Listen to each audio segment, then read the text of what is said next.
Patalo patu ne vainga o le tātou por kalame ne aso le solua nei le aso sepulu ma le balu o le masina o mati ia maloso ifua patalo patu e le mamalu o le tunu o mwhaipoi o na maua le nei peilo inga e whaaso atu ia tātou pesenga e le ngate leo le upo le atua le so ia whaaso solo ai leo o le tātou pokalame salo e whaalua e vai aso tasi le por kalame lan ne wa whaingoina o le o langa fo ia Iesu Keriso salo ama vai nisi o tātou pesenga le ngata mai a te nei ia o nisi fo i uso matua whawhine o tātou music video ia whaaso sora le upo le atua i le so ia manatolo maura so i fua la le link te lamba o lo e whaafonga mai ai so o se atu nu o le lanolangi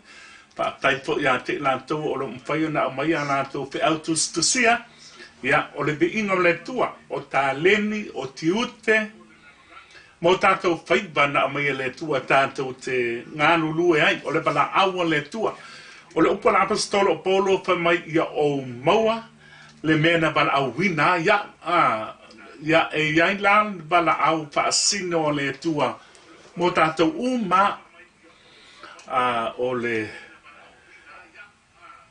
le bala au le te tau na tātou loa ia ma pātau nuina le pina ngalo le tua mo i tātou te manato to le whaawa wina atu le tātou pese le tai mai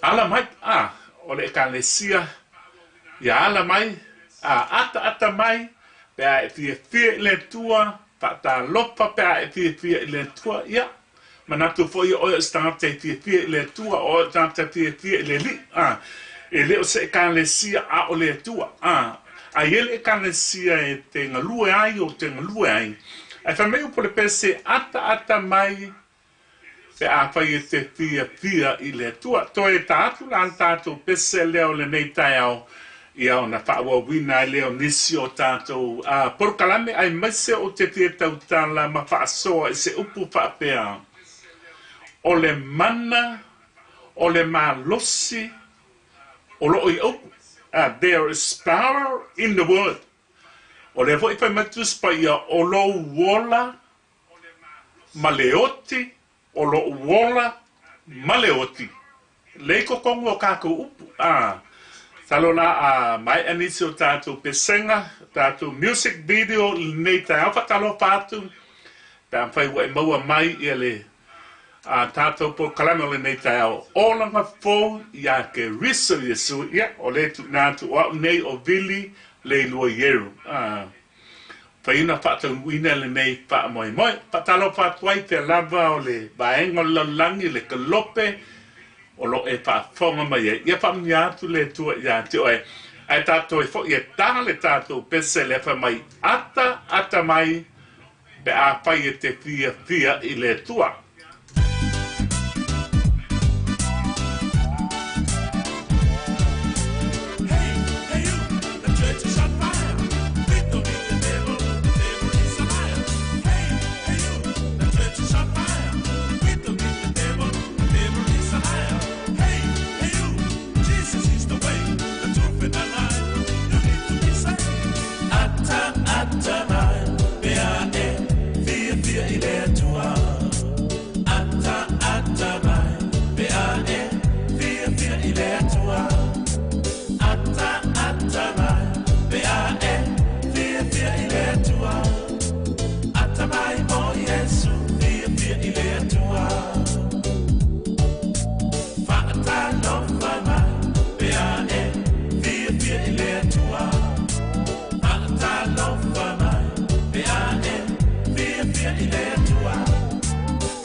Io lo tātou pulau I le vasa o le lofa o le tua. Whātai lo tātou au auna se tua pē tātou te paale tonu, pē tātou te ano lofa I a te ia. A o lo alofa o ia I le alofa muti vale. His grace o lo na alofa tu noa.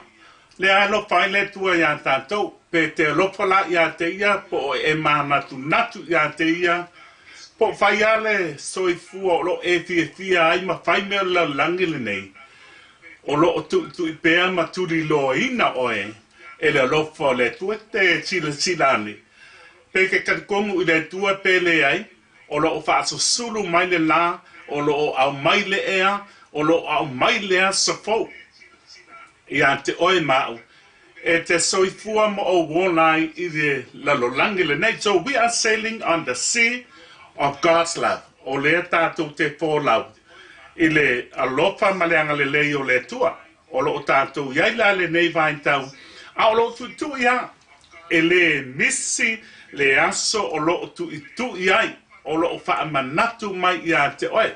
O lo tuli loa ina oe le anganga pa ia tātou uma. Tuli loa tātou o le anganga o le tua. O le sini. O a fe e whai e se filifilinga. O te lolo te leo tātou o le mai mo i tātou po kalani. Ia, o ke longa e te tāpua. Po whe lava e ka le sia. O lo e tāpua ia. E le aia te Samoa e le sila fia le tua. O le te sini a.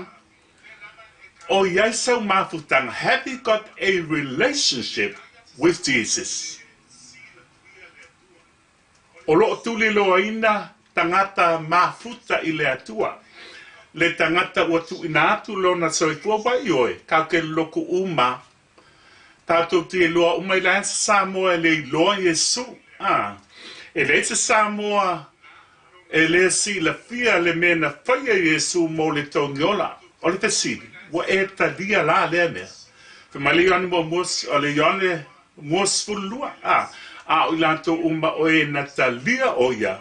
Ma fa atua tua I lona suafa. Na ia ambatu iai lea manuia. Ka ua lea lea. O le antalii ma le a fafine o le. Tua patala fatua lea nei tai au. Tai tonu a le senanga fa masino ma tusi lima. Ailanga o le upo le tua. Le umakua mangingoa. Ia te oe ma ulo uso lo tua fine lo ta ma lo tina.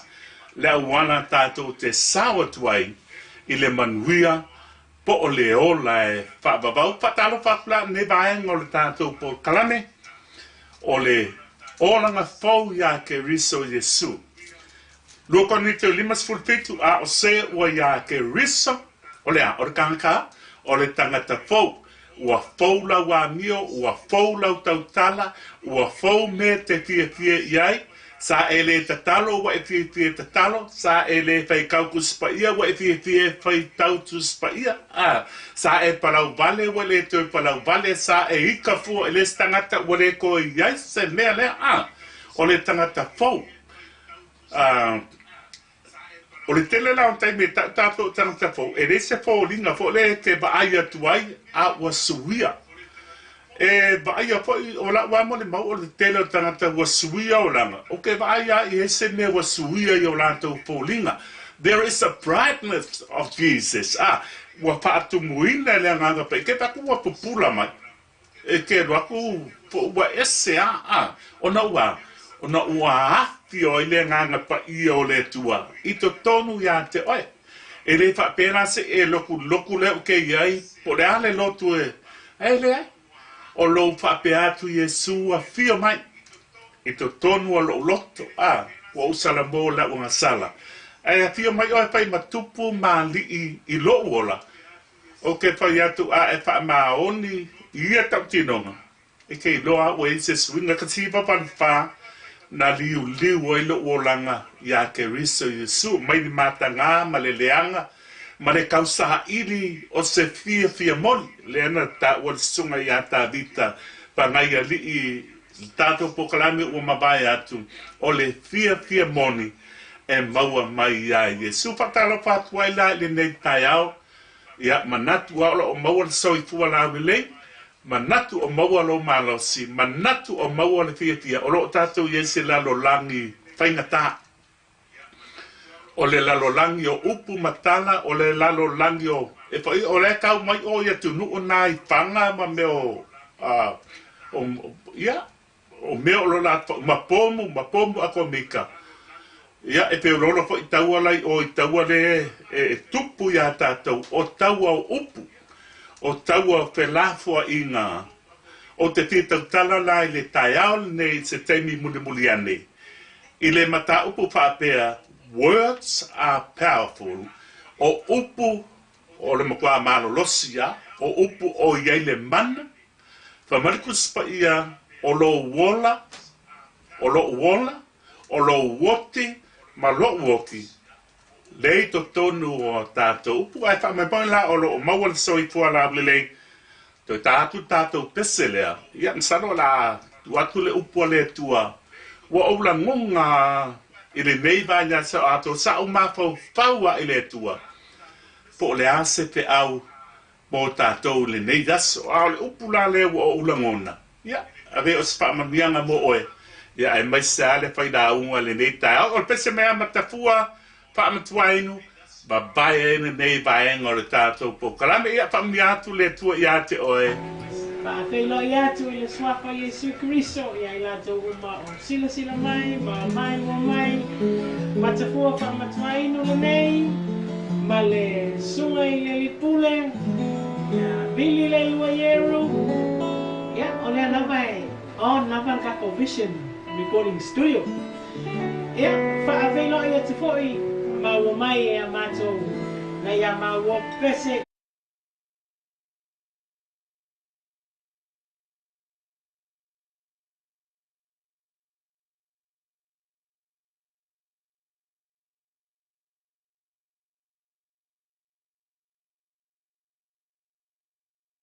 Wanga ia vangoa pa una pele taleni le maua se bingo le tua o le fita le sauni ya pese la vai e fat tau la vai ona no tanga ia amene ya antonio ya ina se pinangalo ya foi foi o night pa fo mai le fai la va so filinga e lo foi so wila yeah, oh Jesus, Ezekiel, Jesus.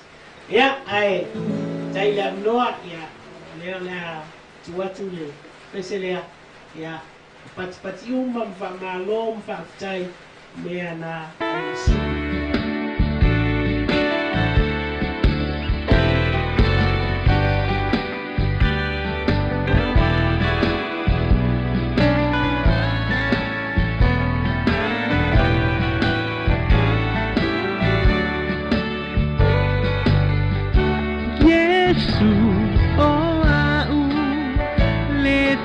Fita le sauni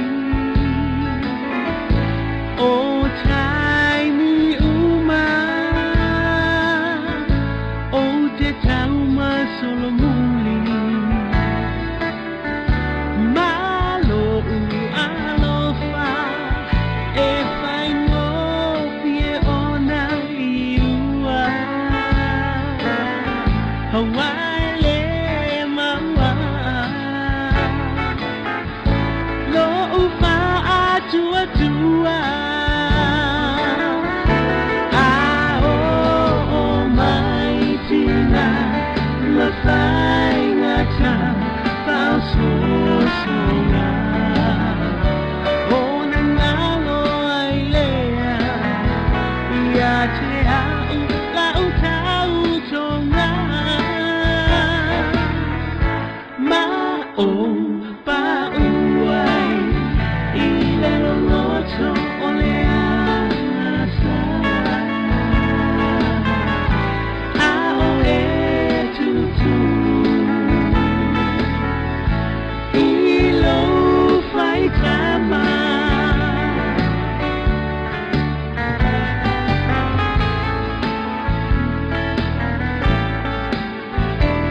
le au pe pese a le sunga ya roi ya lo se fo e fa nga ina lon so fu au na i le taleni o le musika patasi ai malana manayonalo o le fa fianga le nei po le concerti sa fai le Auckland Community Church o le Assembly of God le sunga ya Richard ma le palitua lena pa ia po o le tausanga talwai po o lua tausanga talwai sa whai era konseti ne Sing It Again to e pa o la ola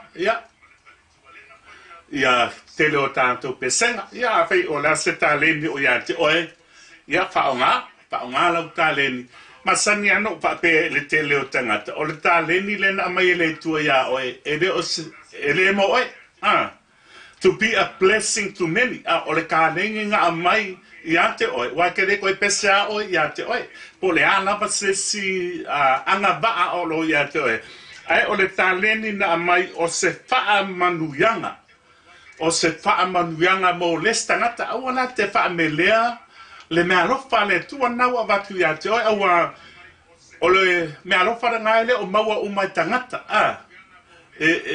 e tofu a tātou ma le me le lei ai you can be best at what God has given into your hands whao ngana lau tāleni whai o le pese to anga pese mo Iesu o le alava se me o ia te oe e iei mea lofa le ka mo i kuspa ia au te mana o e tātou te o le upu o le tua o le upu ngā mai e le tua moa u e whamalosi e le tātou ainga le so o upu e iei le mana o upu o lo o iei le ola whamaitana tuspa ia e wha masino ina ia oe mau ia tātou upu o le whatao ta sfuru banu lua sfuru tasi o lo iei upu ia o le ola maleoti o le oti maleola o lo o i le pule po le malosi po le mana a le laulo whaiva o upu e te tautala ai whai mai i el whai unga le whai upu le o e mana nao i upu e fia i ai nātou te a ai i ona fua o le oti ma le ola o lo o le pule laulo whaiva o laulo whaiva la le a mai ai upu there's power in the word o le upu le atua o lo i ai le mana o upu e te sao noa ma tautala mai ai e lua mea mai ai o le ola ma le oti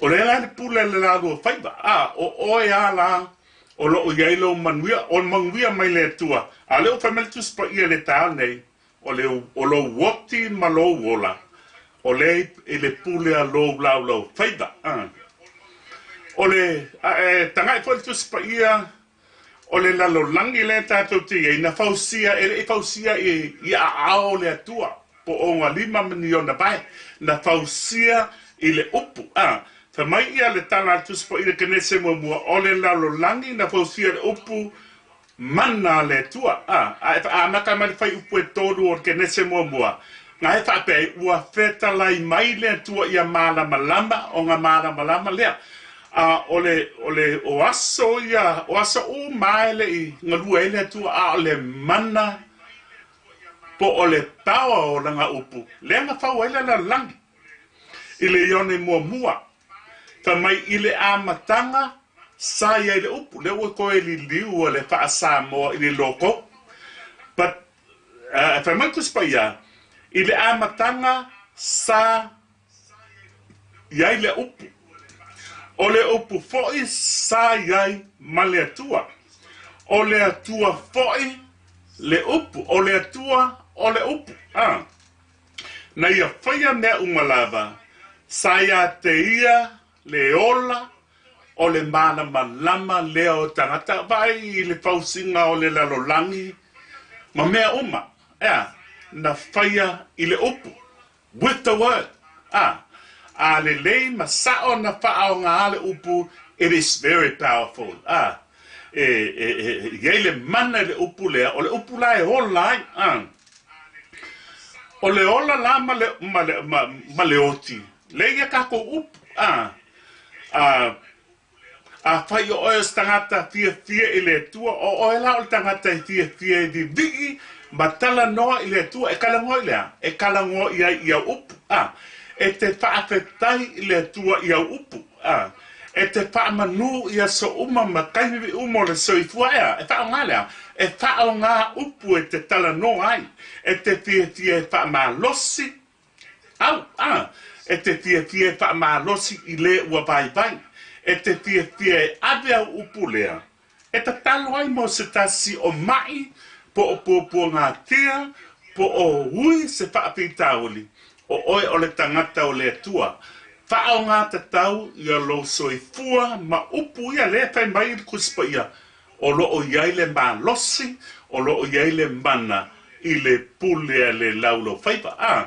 whaipa la o stangata pia le tua e le avea upu e whaaleanga e stangata pe whaavai ai ma tuu maua lalo se stangata e tau tala i le upu o le tua the word of God o le upu lea ka ko ke sava vali tato te le o vai atu le tua o le pai mai langa upu o lona nganga pa ia le e nofo ma fie sau to tonu ia te oe ua tato wa fai kako lo peno ta ua isi teimi le ai ma sesi o tato na vai ia Iesu but his word o le upu lea o lo ta umaya ia te tato o lo soifua le atua e le liu o na ngafi ma le soio o le paapapa o le upu fo le pa mai ele o e le liu le upu le atua fa mo o lo nga lue le ai nga lue mai e a o ai e pa aton wai o e ma le tangata e pia sao aku le manguia le o le paapapa o le mana la le upu e ta apoto ai tātou e ti mai ai tātou. So what's your word? Ia mātāla I upu te lafua e o te tonu a inga. I kei mi fōle wa ienga I de singa I te tonu le a inga. Wa whela a iei tāla le ununga li. Ia e manatua. O le whanau o longo mai seo whanau. O lo u a inga e counselor. O lo e powe.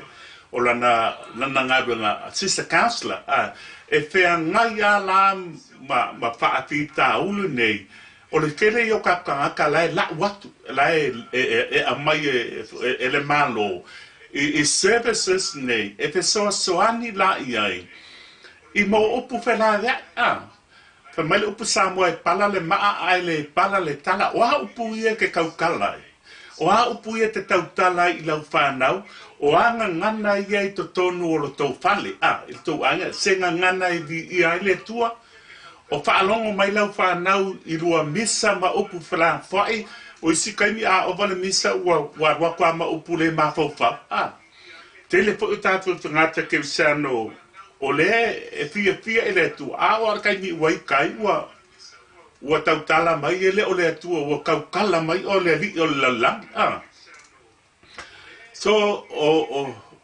ia e mātala lai upuan, lea kai mai le tuspa ia, o le mana, o lo oile, laulo whaiva, po o upu, ia. O se ti ma inga mo tātou, I to tonu ke vai atu lunga le social media, e le to e lilo le lo, paamatalanga pe la foa, Ua makua ovo al palau vale. O ka kukanga ka o le tua e ka pua I le sa. O le lo lotu. O upu foka o kasole. E mongia. O ka ke fiu ka pe aku lunga osi. Wa ka ke alua lunga fo I e fia. Whaingi pa asoa. O upu e oso mai page. O nga o le link mai maistanga. Ta ke fiu fo I ta pe atu. E oso mai a le laulau wa vale se I tu lo. Le mamalu o le whaafonga anga. O le upu o Samoa, o le tama tangata e whawhanga I upu. O tama mangulele, po manu whelele, e whawhanga I funga o la au. O a upu ia whaonga, o a upu ia te tautala ai, o oe le tama I lau whanau. O a winga wa ai o le tina ma le tama, le wa ai, wa o le me ke lulu ngeia ke sele ai. E sele lau whangau, e sele whangau a lau whangau. You know, it goes down generation for generation. O le mangui o lo ainga, e a mata atu ia te oi le so, le aso le ngei, le generation le ngei. O le ana tau tala mai le tua ia tātou uma e ia. I have to be very aware of what I say. A wale tau tala ni upu wha ole ole. A wale tau tala ni upu e wha ale anga i te si tangata. Pe ole mele usara lau nei o upu. E ati na e so se malo ia ia lanto whainga upu. E ati na e malo. E ati na e kalesia. E ati na e ainga. E ati na e nu. The communities. Wala nga ele inka ko ya kuma kako sign language te pai e tato mea o upu e sau mai lo performa ia malo ngutu. Ole tusi e matai o se fulu lua tolus ful limas tolus ful fitu o i upu ia ua au mai mea lelei e le tangata ani o lelei i mea lelei ua teu i fea i lona loto. O le tangata ni o leanga, ua au mai, mea leanga, i mea leanga ua teu i lona loto. O le teimila e tau tala mai ai, whai mo kanka lei, e masua mai a tala i longa nguku. E le lei uma, e wha maa losi, e le wha leanga le stangata, e tau tala le mamalu, ma le leo le tu, o peo mai ei upuia, wha mai e sau mai to tonu, in your heart, what's in your heart comes out of the mouth, o le mea kupu I lo loto, e sau pafo I lo ngutu, whai tete la, wha mai wa au mai po I tangata leanga, mea leanga le to tonu o lona loto, le tau tala mai ai, lona ngutu, ia ele kau fesiringi a fo la au malona fu apa ya o tangata lele ke kau kala mai ya o le manui o le tua e te tautala mai le file mu e te tautala I le fa maoni e te tautala le fa malosi e te tautala you know you imparted life where au mai se upu lele e ati na e se sioso peke masangi peke le masangi ai. A man of God will always encourage one another. Pe loku ko loku pe loku sesi loku. It doesn't matter. Ole upu e sau mai le loto le le. Fia mawangi Samoa mangkang kaseko kele o Samoa e au mawangi upu le le. E amayele file mo le tatu watunu. Awa a tautala kele loa le a whainga ke leo ka I au whaamtalanga. But you know that the Lord is working o loo sila mai po ponga o le tua. O loo sila pia umai le tua ia upu le saulo ngutua le mai o le ola ma le oti le ngofo I lo ngutu po lo po ponga. Ia po lo nguku po. Wa au mai le tangata leanga. Upu leanga. Mai pea, o lai ngofo I kokongu I. O e whai upu masoa, o e whai upu, e kaukala mai ale, tangata. Ngā onga, e lua atolu upu kei roa, pe wha maulunga, pe wha maulano, tangata le kei roa karangoa. E tono ia talanonga I kei roa, po sanga kai tia tia, le tua po skanka loku. E o le character o le kangaka. E sau mai papu, po lele. If you don't know the loto tangata, if you know what's in a man's heart, e kei loe upu ia tau tala mai ai. Whai mai whai upu e tō sifuma leo mo le mātai o sifululua. Ai au te whai yatu ia te o tau o upu whaatau wa, o le upu whaatau wa ale ka ua kuspa ia mo o le whaapalangi. Mo careless word, o upu e ke whaakamala. Whai mai, o te whai atu ia te o tau o upu whaatau waa, upu pepelo, o upu kuai fua, o upu palau vale, tau whaaleanga, whaatupu masenga, o upu mai a whapenga. Lātou te tala I le aso whaamasingo, o upu uma. Pele lei peleanga.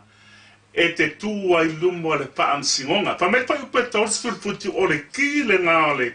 Mā kai o esfululua le tōrstulu me kōrstulu teko. A wā o au upu. Whaalongo. A wā o au upu e taua mio tonu winai, oi. O au upu foi, e faa masino inai, oi. Awa o au upu, e taua mio tonu winai, oi. Pe ka ua mio kongu winai fo iau. O au upu, maa upu, e faa sala, oi dale, e mafua mai, e leo le lauro, whaiva po le ngutu po upu se tu long, o au a upu. Lo a inga ma le tunuu, o loo mai mo mai. Kai te ia. I upu so na talafo. O isi lae, pe e lafi mai kua, se si ngoa ia e mantua te piwa e lafi, o lo sila le tua ia te oe, ke kuwala lo whaan sinonga. O tātou vai ratu e le ngātia, le bevesi o tātou a tunu i Samoa, o ka pela kua inga upu. Ia, la te whaalongolonga kua i kako fongo ma me whain. Whamai upua, se tasio whaipule, se i whaamama ia le sau. Awa e te loa.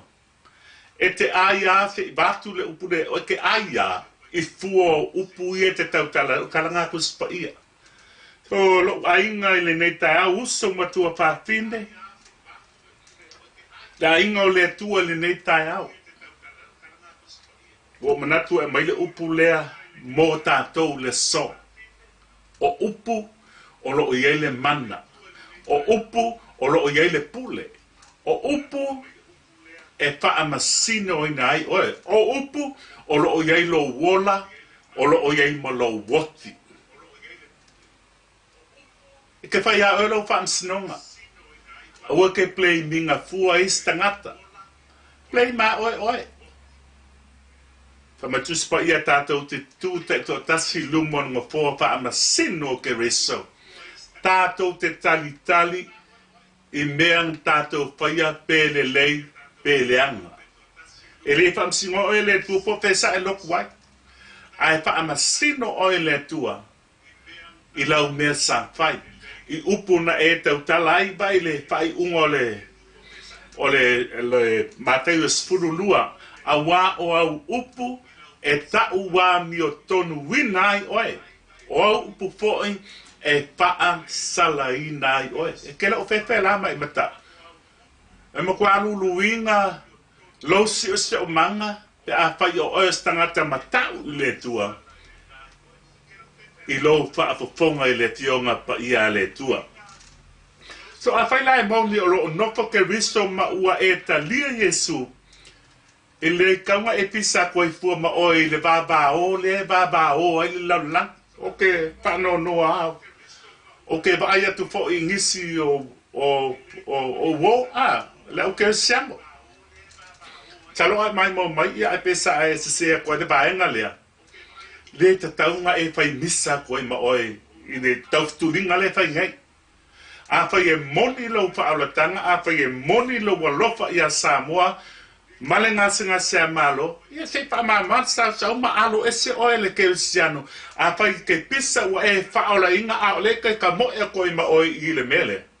Ia, kalo le tu e wha mangalo, mai mau so ese.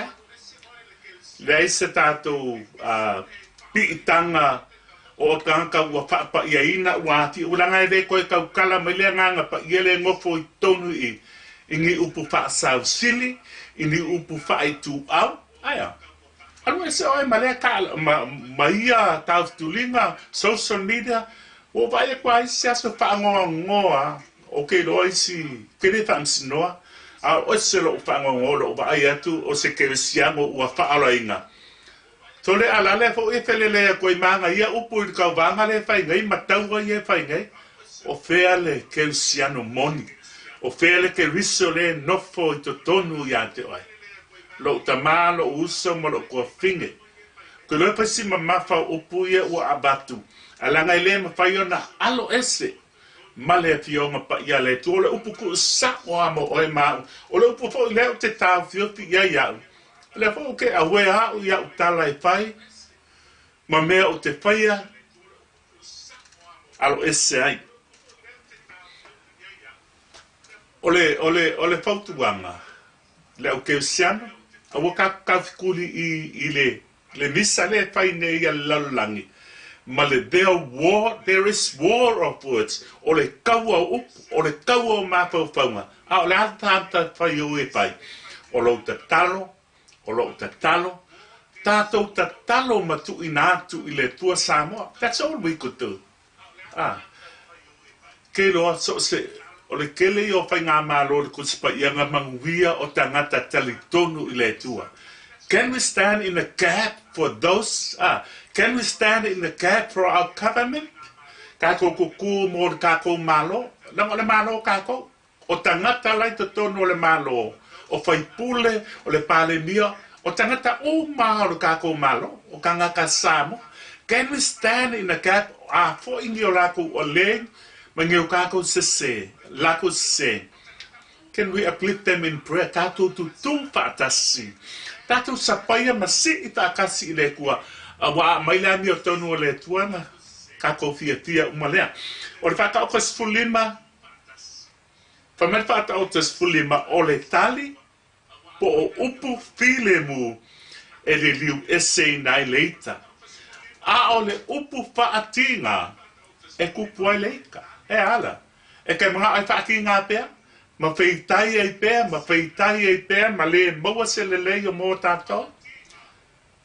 Ave ni upu file mu, ave ni upu whaala I au, ave ni upu e si ti ai, e le ngata o le malo. Ai so se kasi, I Samoa, I nei New Zealand, po wheo le lalolangi nga ke ia avea o se tangata e ata ni ai, le file mu o le tua. E le ngata o la wāmio, au upu o oe o stangata au maia le manuia o le tua. You speak into a situation. E ke kaukala I kulanga le I laulangi. A vea oe ma paa manuianga I au upu. Mai mata isfulua tolis fumaltitu. Pa ai oe mata upu. Wa o au upu e ta uami o tonu winai oe. O au upu fo'i. E wha salai nai o Samoa. Le ia sa nganga e wha msino atu oe. A o le upo le tua o te tua le so. There is power in the word. Pai seu whangau. Ave yengi upu. E ati na e la tau. A la onga ta talo ai. When they come back, ya onga mamaka fama. You can do better next time.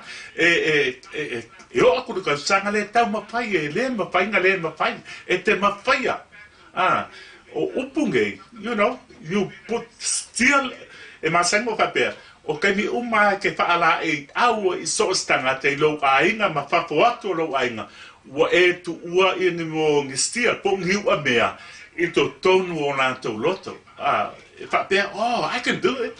O ke mawhaia, lenga whamela o ta mamalo o tina o te mawhaia.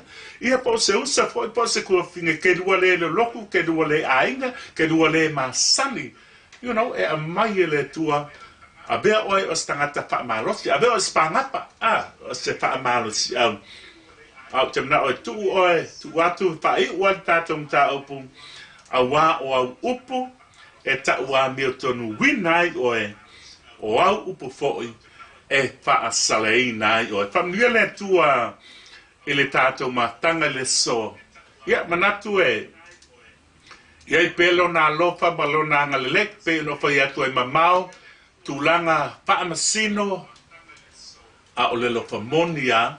Ia, e leisa ato toa, e o fo'i a tau, o lo o tau ma whai pea, ina ia maua le whaamoe e le ngata, ia le lei Samoa, ia le lei Luainga, ia le lei, ia po whea lava le tunu ulante iai, ia avea o la me pai susulu e loe tangata, oka, le manuia o le atua, o le sila mea, pai ua kuai le uke mankua, e bai lau, le situation leke iai, o halau se manga, o manuia pe le o le lei, wa e fiwa tau mawhai, o le ku maua le me kase, maybe, wa kaunga sui ia upu ia te tautala a whai o e vai wa ka kaunga sui upu whapea o ke mawhaia mea uma I le whaatasi mai o Iesu lo kele upule tinga pa ia le tu la fo ke apolo ia ka pa so ia Iesu nga ua fo i mai le fast food raso sa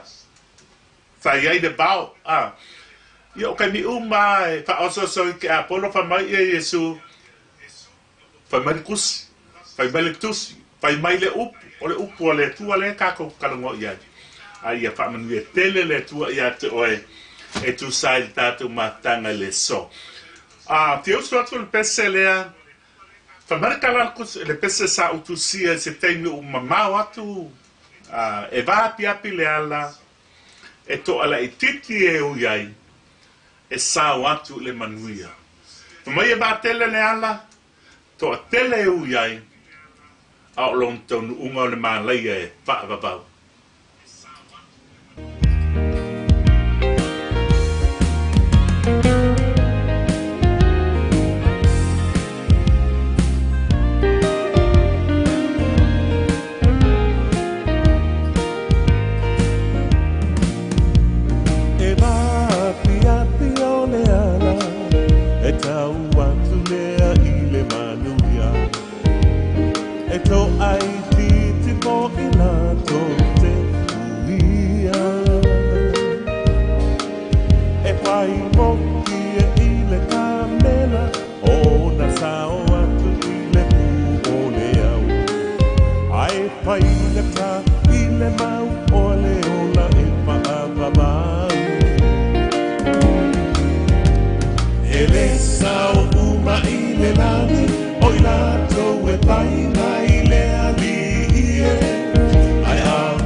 Se pese mai ya Roy Grattan ya me se fo ina yonalo ole penta ua ole konseti ne sa fa ya po le tausanga po o lua tausanga taluai.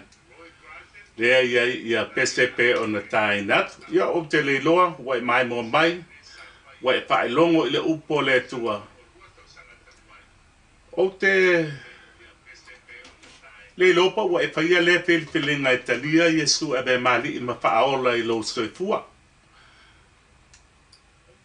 O le awa onga le nei le se awa onga le lotu le o te iai. Ai o le tala inga Iesu o le tala inga o le salamo. Te mana o ai tu ulavan ele tu ulavan no le alu. Ia po na o lo fale. O te mana o faia le tatalo lea. Mo o le so. Pai tu na e fa pe ane. A faia tele i faia a masanda o fa pe a. O se fa te ta inga fo ilea. No po ma fai le sia so mantu e sa se tasio la unga fa e manga le sa vi ai. E pe o le tangata fo ilea ua sautu tu i mai le fai to o lo fale a ia. Ku ia tu ia a we sau nei la wa ele tatala ina le fai to a kilo ku le fa malama a. O lona winga tele talia le tangata i lo maota po le lawa a. O le wa kili kuda ku pa mla mala tu i mai ya wa tu ya to ya e tele i pa aulu faleina o ia to tonu o le maota po lo la ia po lo fale po pe fa pe na se ata i la wa ai pa le nganga i le meno le mele mana o Iesu e fai mai tu spa ia le ku i mai ya Salo ye te mi a o mai panga tia ma fainga ta wa manga o a e rai asa sine a wa uma me o sulu ya fai lo ka a fai lo tatalo Iesu o lo fa mai e pe mo fai atu le fa msino o le kele a tato sa una ve fo se i longa wa feta ya i mo poponga fato a bala au le swa fo Iesu ale tu ya kwa Iesu ya to ke manga o fai le tatalo le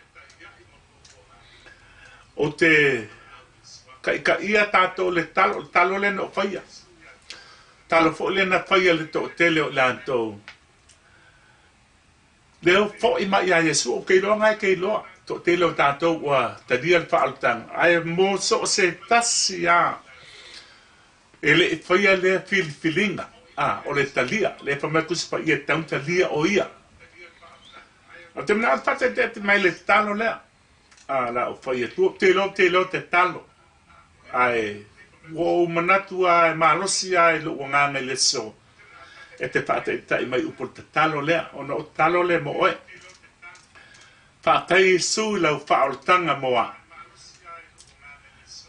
wo fa longo le wo fionga o no e tu pe ma tu mai i lo lotto o le so Iesu e ta tala atu lo loto o te whaape atu a fio mai oi te tonu i a te e a vea oi mali e a vea oi ma whaaola i lo o langa wala watu Iesu e te nopo tupu i te tonu i a te Whaatai le paola tanga wa e sau nia moa u lunga o Kalevaria. O lewa o saua i a te oe. Whaamole mole Iesu. Whaamangalo mai a u tangata na sala. Wa o fo i mai i a te oe pei o le fo i a le wii whaamai mau oa. Wa o fiu i tu ina naunga ma mea sa whai o le o langa le nei. Sa o sa ili se mea o te fia ai. Pana Iesu wa silinga. Ai wa o loa ma o talitonu. Wa na o oe le awala i le ola e whaavavau. Whaatai le taulanga e tasi ai ape na e saunia moa o le tangata na sala. A fio mai oe. Whaia se maputanga ma oe lo wali i paola.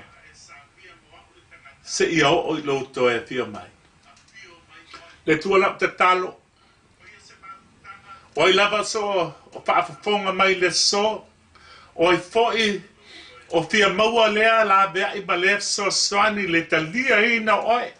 E leo le talia ina o se lotu. E leo le talia ina o se whaipe au. E leo le talia ina o se ekalesia po se tofi. Au le talia ina oi Keriso Iesu. E a bea I oi malii. E a bea oi ma whaaola I lona o langa. Talo fo ia muli muli awelo nganga pa ia so se nea e iai. Talo ia tupu ma matala na mata whaale nganga. Mata ia o lo whapenao na iai le veli o lo pongi sai pea. E tau oe, e tali tonu ia te oe aele o hatangia mai le soifua. Whamanuia lau whafonga le so, whaatai lau upu, whaatai pesanga. O se tasi o mai le so lau te talo lau whaamalolonga. Talo atu le suafa o Iesu. Amene ma amene. Whaatai I lau mafuta mai le tātou po kalame o le so. Manatu fo I le upu o le tua. Ia o le di inga o le tua. Manatua oe lau te talo. O tau uma leo te vai atu to tele o tau lo mata mate. I pray that the Spirit of the Lord be upon you. Ia yelo na nganga. Le ase mai o te ngai ma oe. I le so. Talo nan whaamalolonga ia te oe. Talo nan whaamalolonga ia te oe. O a fo ini whaati tauli. O ane o whengai talo mo Samoa. Lord, I pray for Samoa. Talo fo I matu natu le matu wa tenu. Mai le kapeneta I whaipule. I le whaponga whetalai. O I lantou uma o pāti ese. We uplift them before you, oh my God. Tu ina atu I lantou ia te oe. Talo lo pile mu. Le so mato te matua te tu uanga luenga te Apollo. Wale atangi ai oe Keriso Iesu o wa o Keriso manu malo o Keriso pile mu. Mato tu natu mato watunu Samoa tu natu le ao le malo. Mai lato umma. Paurulunga matanga luenga. Tu natu le au fai lotu Samoa. Talo I eilo poto e fai loa. Lo finanga no moni mo I mato uma. Whaatai le nei naso, whaatai I awanoa. Whaatai, ma whaamanuia I a te lanto o lo o mata mai le nei po karame. Vi ia le swafa o Iesu.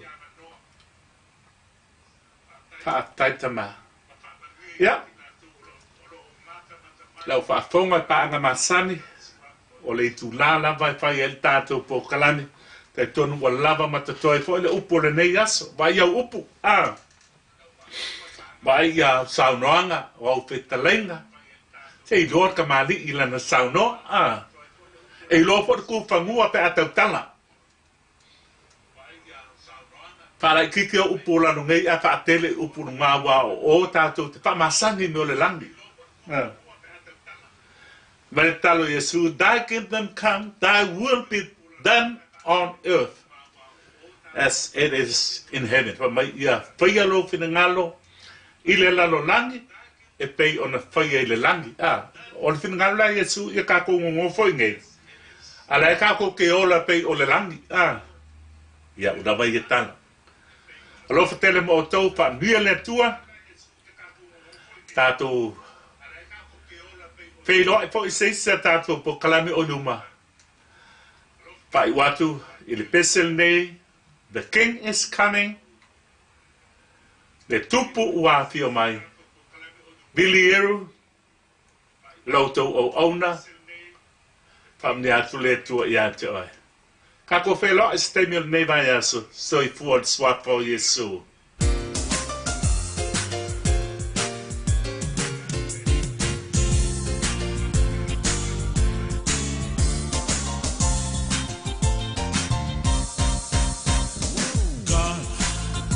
It's good all the time.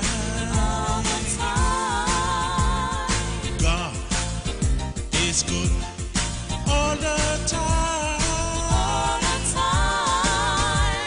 He lifted me, set me free, gave His Son for you and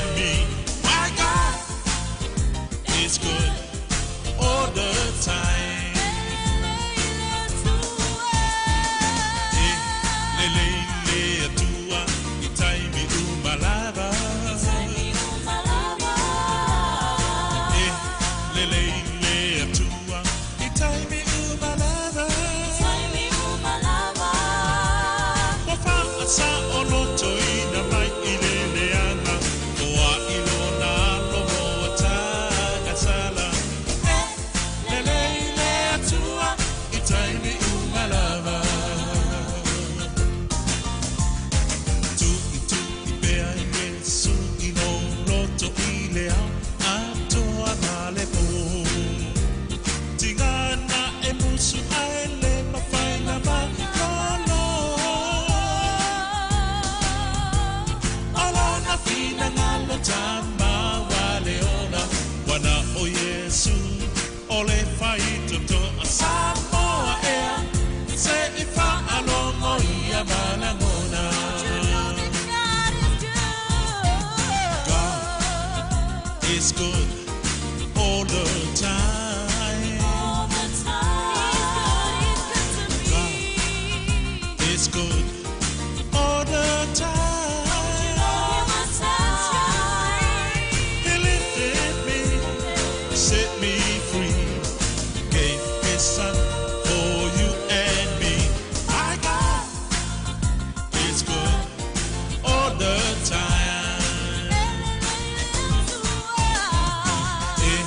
Lele ile atua, itaimi umalava.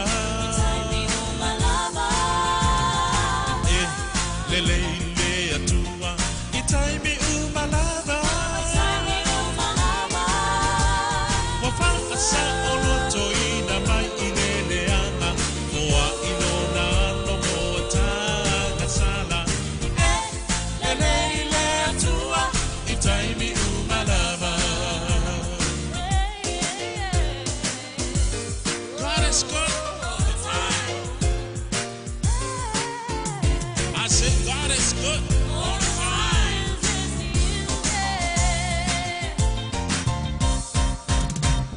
Le time viole allo